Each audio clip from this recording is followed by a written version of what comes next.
Okay, so how do we go from these harsher and harsher, stronger and stronger, more and more frustrating speeches you were giving in the mid to late 80s to excommunication? Well, I started out thinking, the apostles know all this stuff, and I'm just talking to people in the church who don't know it, and they get irritated, and I can't help that. Well, but as time goes on, I'm beginning to realize that as I listen to conference, I conclude that, okay, the members of the church are not ready to hear this, so the brethren are giving them milk and not meat. So giving them lots of credit, the benefit of the doubt. Absolutely. As time goes on and I listen to them and I have some private communications with them. So you did try and talk to them? Yeah, I mean, I didn't make a pest of myself, but I talked to a few of them, and Hartman I could talk to all the time. Do you want to talk about that, or would you rather not? Well... I mean, you tried to have this conversation with the general authorities. Yeah. Yeah, I talked to Neil Maxwell. He told me I needed to be meek, which was true. Meaning he didn't agree with you? No, he didn't say that. He just thought I should be meek. But you explained to him what you've explained to us. Yes, more or less, yes. And he said yes, no. I wasn't as articulate earlier on, but I got so that I understood more what I believed, so I was able to express it better. And so you were talking about Christology, Christ-centeredness, God the Father, and he says... Well, I talked to Hartman about it. He thought it was fine. But what? And Brother Maxwell, did he argue on the substance? No, he didn't. He just felt like I needed to know my place. But did he treat you okay? He always treated me with great kindness. I only met with him on one occasion. I think I met with him on several very briefly, but only one where we actually talked privately. I liked him. I had no problem. I remember meeting with Dallin Oaks right after he became an apostle, and I had been his research assistant for a period of time while I was in law school, so I knew him. And I wrote a book early on in the 80s, which nobody's read, called Gospel Letters to a Mormon Missionary, and it's an epistolary. It's letters to Larry, I think. And he had read it. He read it. It was very nice. And he was a little worried about my ideas about priesthood, and because I had written in that book that I felt that there was an outward and an inward priesthood. There was a priesthood that came by ordination, but there was a priesthood that comes only by the Spirit. And he said, well, that's dangerous. And I said, well, is it any more dangerous than a person being ordained to stake president who doesn't have an ounce of the Spirit in them? You guys seem to have no trouble ordaining people who don't have any spirituality whatsoever. That doesn't bother you as much as somebody who has spirituality but no ordination. So... You said this to who? Dallin Oaks. Okay. And I said other things, too. He said, well, I sense that you have problems with the leadership of the church. I said, I do. I don't understand why they don't teach the gospel more. I know they think they're teaching the gospel, but for them, everything is the gospel. Writing in your journal, home teaching, being nice to your wife, opening the door of the car so she can get in. This is not the gospel. The gospel is the incarnation, the crucifixion, the resurrection, the redemption, and the universal judgment. This is what it says in 3 Nephi. I can quote you what the gospel is. And he says, well, we try to do that. And I said, well, I don't know. Pardon me for saying this, but I think you've just got a scattergun approach and you need a bullet, because I don't think this is going to work. And he says, well, you seem to be upset. I said, well, I'm upset because I think, you claim to be apostles, and that's a very big claim. And you need to deliver. And you don't. You're the worst apostles we've ever had in the history of Christianity. Holy moly. I said, You said that to him? Yes. He said, well, which one of us are you talking about? I said, listen, Elder Oaks, any one of you is a better person than I am. Any one of you is a better man than I am. It's just as a group that you don't do very well. You line up in order of seniority to go to the bathroom. I think you checkmate your best instincts because of this authority thing. I don't think it's a good thing. If you had 12 deacons, they wouldn't do that. But you do, and I think that's wrong. And he just sort of took it well, or? He took it very well. He's a very open-minded. These are not bad men. They just could do better. And they don't like to be told that by somebody like me. I mean, I'm just a Sicilian convert that comes out of the blue with a kind of a harsh way of saying things that offends people, as I do. People don't understand the depth of my frustration, and they assume I'm ambitious and that I want to be one of them.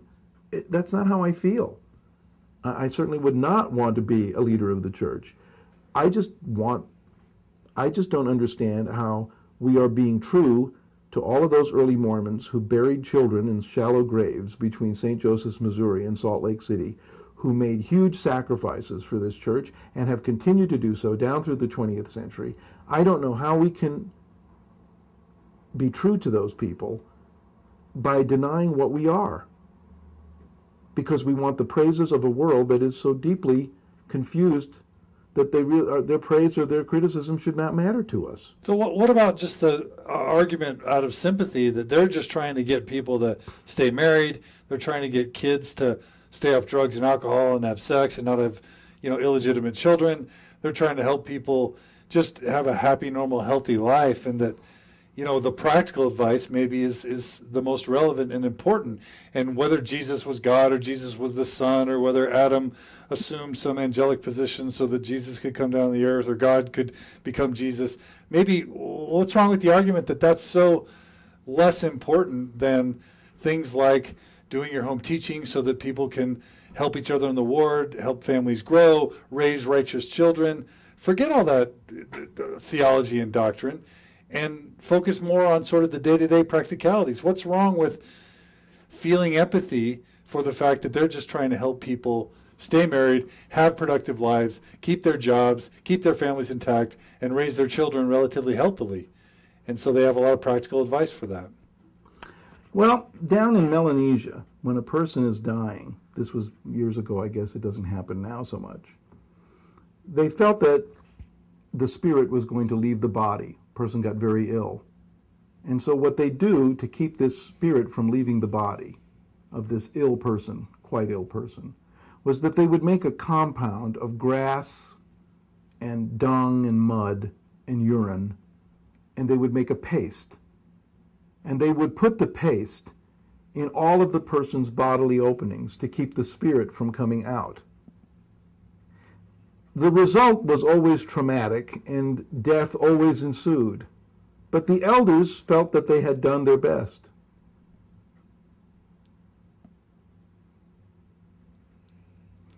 Okay. My point is that I don't believe telling young people that sex is loathsome, evil, dirty, disgusting, immoral, and you should save it for the one you love is an essentially good message to give to them. Now, I have no idea what the proper message is. If I were in charge, I would not be giving that message at all. I would not bring that subject up, because I don't think it helps to talk about drugs and alcohol and sex and being nice to your wife and doing your home teaching, because I don't think that makes the world better, because I don't think the world works that way. That by merely talking about it, it makes it so. I think that the way you make people better is to tell them the gospel. Talk about the Godhead. Talk about the angels. Talk about miracles. Talk about the New Testament. Make the connections they can't make from the Old Testament to the New Testament. And magically, somehow, I don't know how, but when people are concentrating on those things, their lives get better. Because the Church of Jesus Christ of Latter-day Saints, though it has been incorporated, is not a corporation. And the members of the church are not widgets. We're not cranking out widgets. All of the thing that you're saying works in a corporation. But this is not a corporation. This is the body of Christ. Now, if it's a body, when you pray or think, things get better, even if you're not, you're not picking at your scabs all the time and be concentrating on your blemishes and your fat and all of that you're worried about. Your life gets better if you can pull yourself out of yourself and think about things that are eternal. Home teaching is not eternal. Being nice to your wife is not eternal. Writing in your journal is not eternal. Those things are not eternal. Those are not eternal things. Telling kids about sex when you don't know anything about it yourself is not eternal. But certainly they can have practical but those value practical that things has are, eternal consequences. Okay, let me put it to you another way. Morality is the enemy of religion. The more you talk about morality, the more people sink into despair. Because that's the way it works. The more you judge, the more they sense you're judging them. The more they're always measuring themselves against what they think as other people's expectations, the more despair they get. Except for the real dumb people in the church who believe they're living up to these moral standards, and they become arrogant. So you generate a syndrome of arrogance and despair, from which there is absolutely no escape, except the gospel of Jesus Christ, which teaches us not to judge ourselves and others, and to have hope, and if you can have it, faith, which I no longer have, but hope and charity. You do have faith. We'll get to that. No, I don't. No, I don't. What I have is hope. But I do not have any longer any faith. Faith is something that you have to feel inside you and trust God. I don't distrust him, but I don't trust him. But I do have hope. I hope Jesus is the Christ. I hope he was raised from the dead. I can't think of anybody better to fill that position. But after my excommunication, it was like being hit by a Mack truck, and I lost my eyesight. I lost that sense. I haven't lost hope. I hope I haven't lost charity, even though my charity is sometimes manifest as rebuking betimes with sharpness. But my sharp rebuke comes from the fact that I do not believe, nor do I have any evidence that's been presented to me, that carping about people's morality and their behavior is going to make them better. It certainly doesn't, is my experience. It just makes them feel more despondent. But look at the, I mean, I know you can isolate and pick instances or subcultures, but look at the general membership of the church. It's a bunch of basically good, honest, hardworking, family committed, responsible people. I don't know if that's true or not. I hope that's true. Oh, come on. But that can be said about the Presbyterians and the Methodists and the Catholics and the Muslims. By and large, they're all in this thicket trying to make sense out of stuff. But what transforms people is the preaching of the Word of God, which is not practical. It is allowing them to have faith in something for which there is very little evidence, that is essentially mythological, but somehow a magical thing happens. It happened in Joseph Smith's time. The reason why those people left St. Joseph's, Missouri, and dared to go across the plains and were willing to bury their children in shallow graves was not because they were being taught to do their home teaching. They were being taught things like Adam God, and God has a body, and eternal progression, and the law of consecration and stewardship, and that Jesus appeared in the Kirtland Temple, and things that were eternal but very, very unpractical. It's like the humanities. It's like the reason why we have all the problems we have in Washington, D.C. with all these yokels that we've now elected to office and that are essentially ruining the nation, and they've done it as Democrats and they do it now as Republicans, is because they don't read poetry. They're not men of letters. They have the humanities haven't humanized them. Nothing has schooled their intuitions. Nothing has schooled their imagination. They are men with a failure of imagination. The failure of the war in Iraq, and we've had two, is not a failure of the nation, it's a failure of imagination.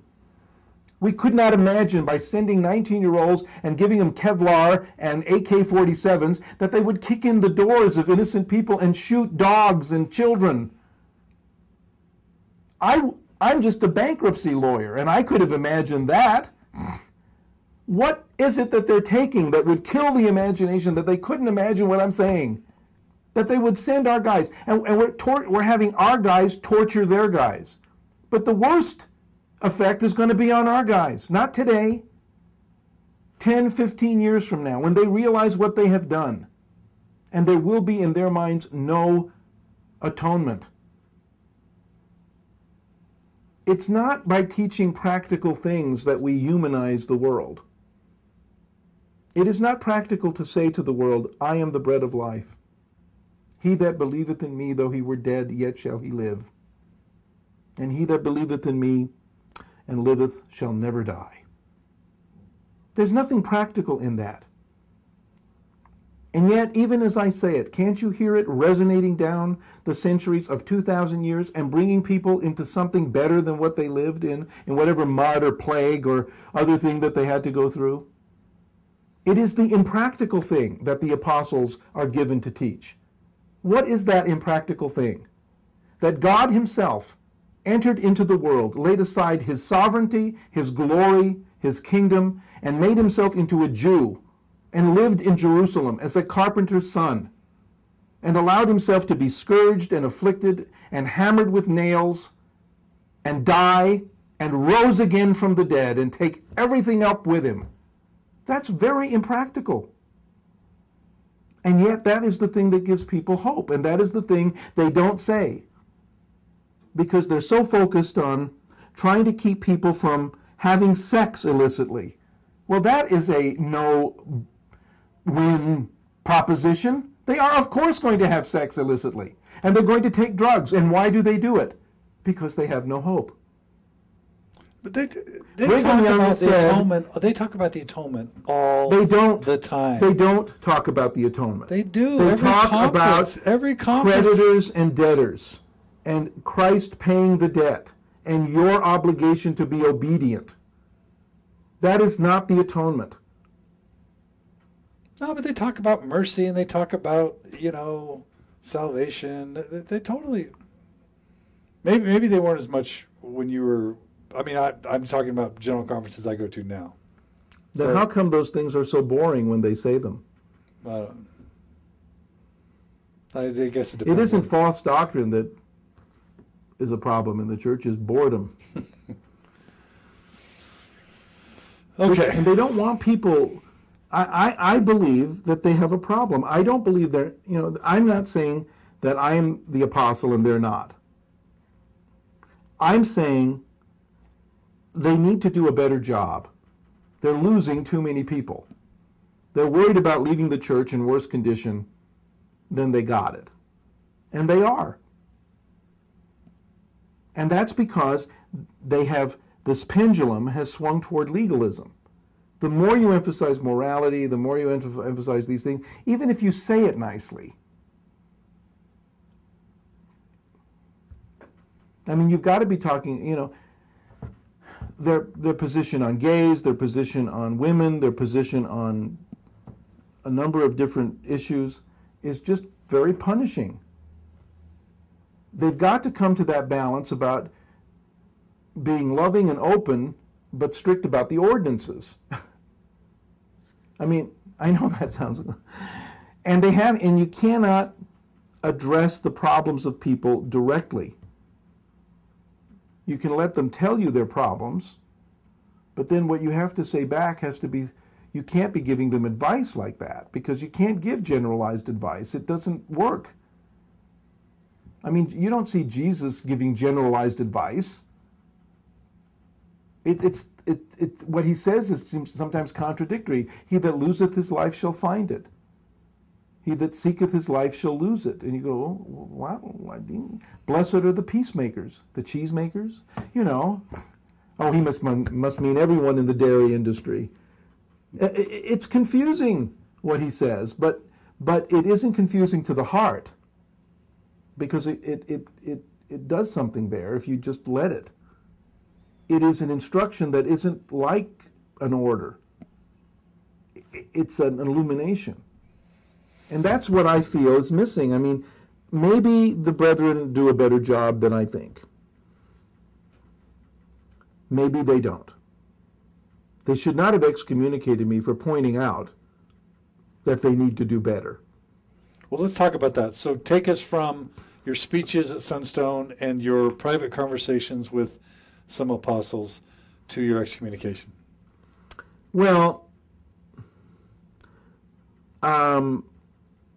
actually, my excommunication happened because I blocked them from excommunicating Margaret. So how'd that happen? In 1993, in July, she went down to BYU with her slide projector. And she put on a slideshow for a group of women called Voice, which was a feminist group at BYU. Yep, I was there. You were there at that meeting? I was there at 93 when Voice was very prevalent and Margaret was visiting. Yeah. She went down there and she puts on her slideshow. I used to call it Margaret's traveling show. And it would be these slides that she got from I don't know where, of all these images of the female divine, you know, Greek goddesses, Egyptian goddesses, Mesopotamian goddesses, little Venuses that were very fat and pudgy but very fertility symbols. And she went down there and I went with her and I helped plug in the projector and I sat there and she gave this interesting presentation as a humanities teacher to these students. When it was over, some of the students are quite perspicacious and not and upfront said, well, you know, are you saying there's some other goddess? And she says, well, certainly that's part of Mormon theology. And why do we hear about her? Well, you know, we don't hear about her. And she's, you know, it's repression. I mean, the leaders of the church don't have anything to gain to talk about Heavenly Mother. It makes things even more confusing. So, no. And so the next day, and she answered some other questions, and so the faculty advisor to the Universe, was essentially the job I had years before, was out of town, and so they took the story about Margaret and put it on the front page of the next Summer Universe. The Summer Universe isn't as monitored as the regular Daily Universe.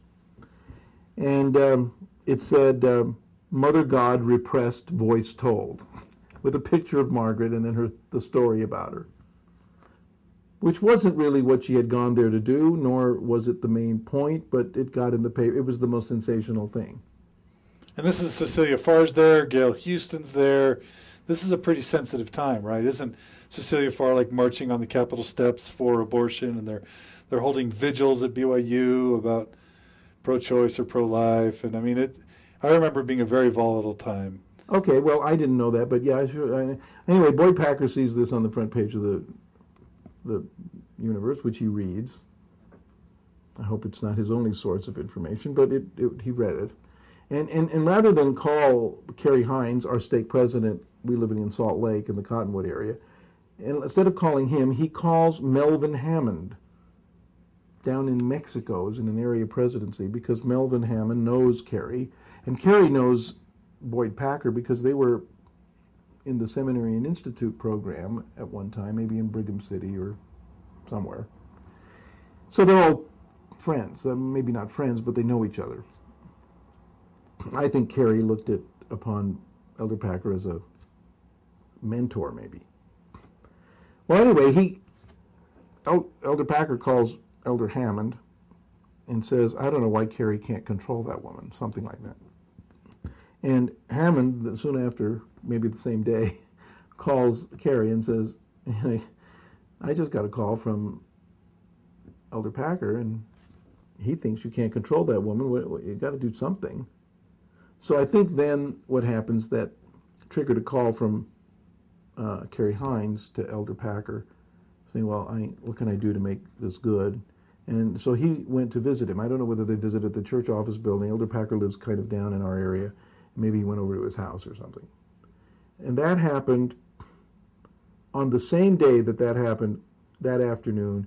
Kerry calls Margaret in and tells her she's not allowed to publish or speak or discuss or get in the paper about Mormonism. She's completely silenced. How do you know who called who? I'm just curious. Kerry told us. Okay. And I don't know about who called. I don't know whether Kerry called Elder Packer or Elder Packer called Kerry, but I suspect it happened the other way. And but Kerry told us. And then Elder Packer said so in an article that got published that October. He said the date on which this happened. And it turned out to be the same date that we had written in our journal that Margaret had gone in. And he told us that Hammond called him. Okay. And so they tell Margaret to stop don't talking about speak. this stuff. About this stuff. about any stuff, any related things related to Mormonism. Yeah, It was very Mother broad. in Heaven, women in the Anything. priesthood. Yeah. Because right. it's disruptive. Well, it wasn't disrupting anybody that we knew of because it was only at Sunstone. Only, it's not disturbing anybody in our ward or stake. We're not doing this in church. We're not trying to advance speculative theology in church. This is only at Sunstone, where people have already lost their testimony at Sunstone or on their way. I mean, it's not like... Oh, there's lots of believers at Sunstone. Now, don't talk about Sunstone that way. Well, there are a lot of questioners at Sunstone, or else they wouldn't be there. And they have to also know that the church has put Sunstone off limits, so they've got to be a little bit rebellious to go. But it's not like people were getting their testimonies heard even at Sunstone, talking about these things. So I saw no...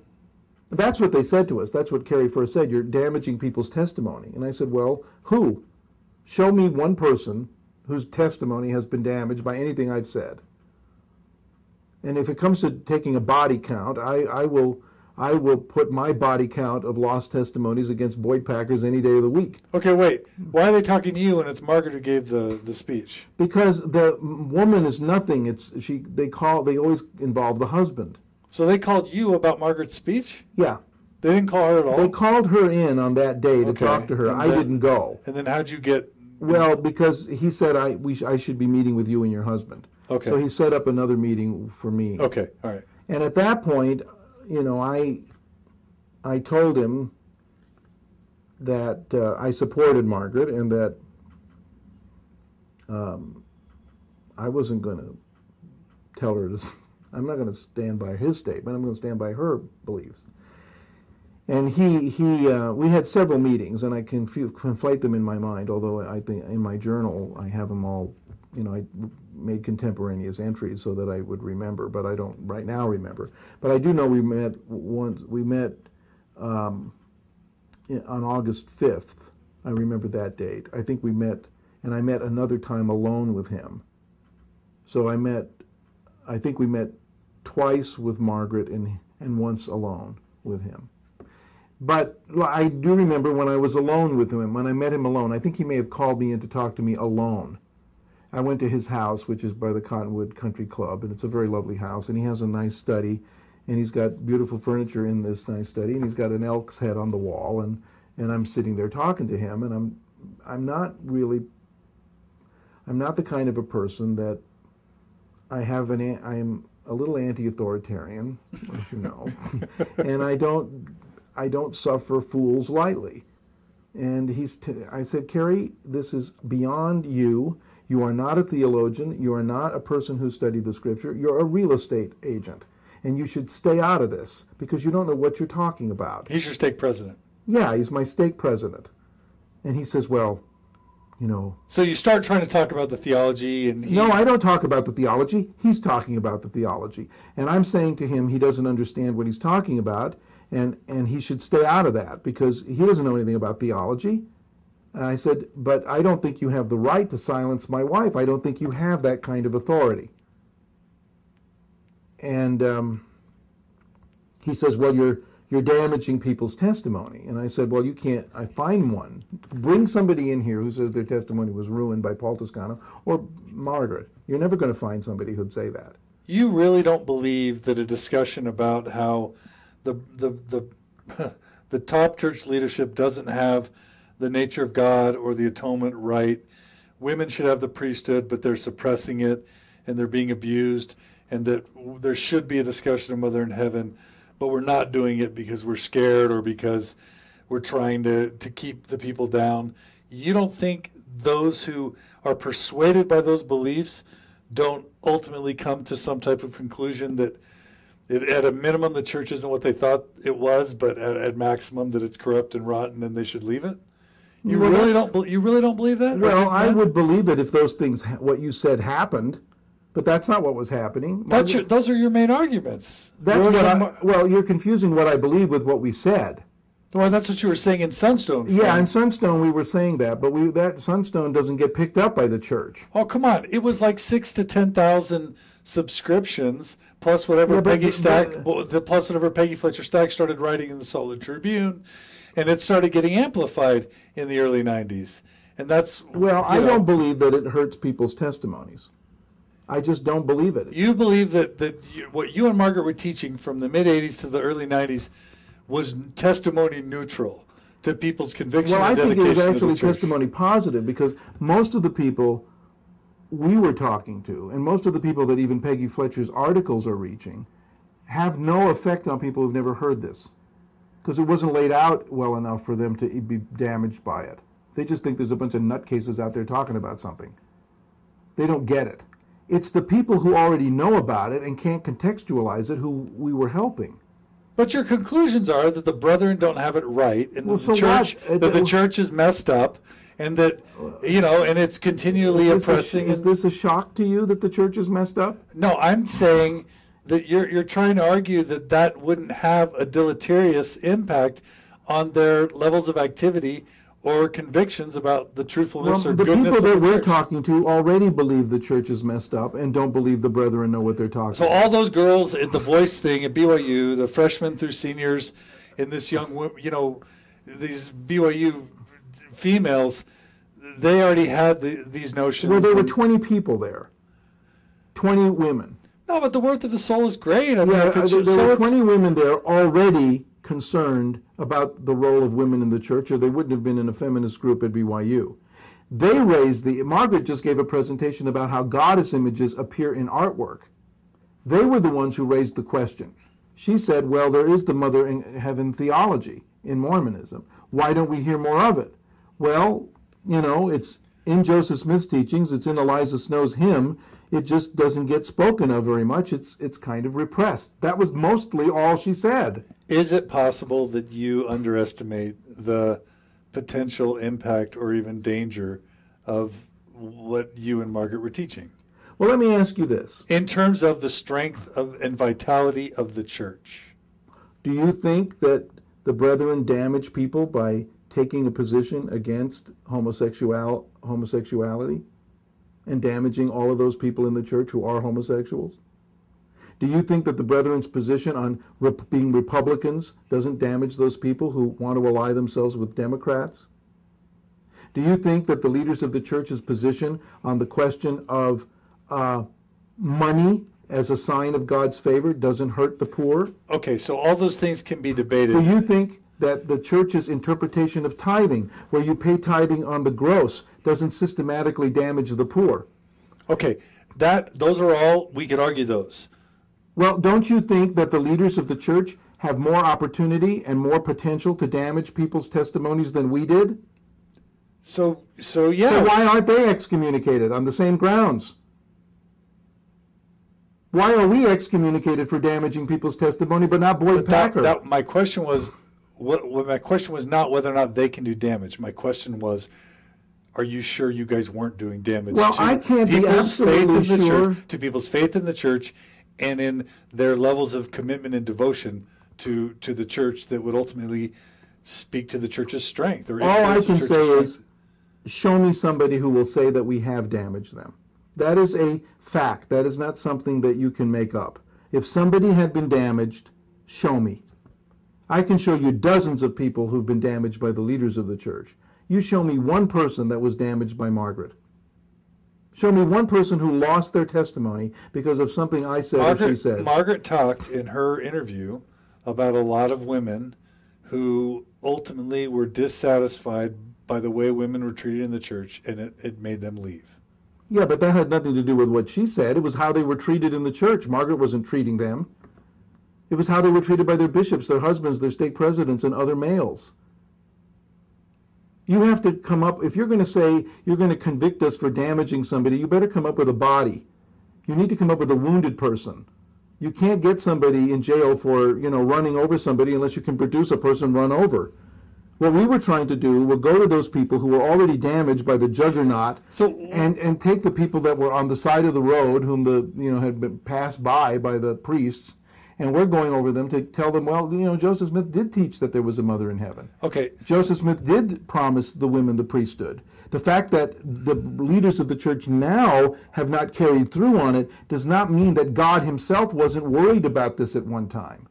Because the church leaders now make mistakes doesn't mean that you can attribute those errors to God or Joseph Smith or the founders of our religion. Okay, so what about the argument that, what about, and I may get in trouble for asking this from people who won't like the question, but what about just the argument that the women wouldn't have known they were being treated badly? They wouldn't have thought of it as being so egregious if you guys hadn't been continually making them aware of that fact.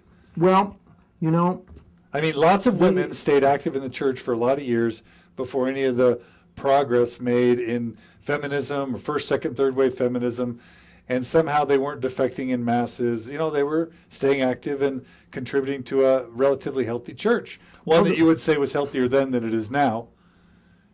You know, and so anyway, you won't concede at all that yours and Margaret's arguments could lead to a weakening of one's commitment to the church or confidence in it. I think that we didn't. We have no evidence. No one's ever told me that because of something I've said, they left the church. I have heard dozens and hundreds of people tell me that because of how the church treats women or gays or intellectuals, that they've left the church. Okay. I also know that there are hundreds, if not hundreds of thousands, if not millions, of Arab women who have had clitorectomies and have their vaginas sewn up, who never complain about it. They never see it as an abuse because it's part of their culture. It's true that there might be do-gooders who want to see this process stopped. And of course, by telling the women that they're being abused, this may cause some problems to the fundamentalist Arabs and Muslims, not Arabs, but Muslims who do this. It could cause them some problems. And I'm sure that a lot of black people in the 19th century were perfectly happy serving as slaves until those awful white abolitionists came down and just stirred the pot and caused them to want to be free. Yes, I suppose all of things might be true. Yep, that could be true, John. Yep, I suppose we'll have to suffer for what we've done.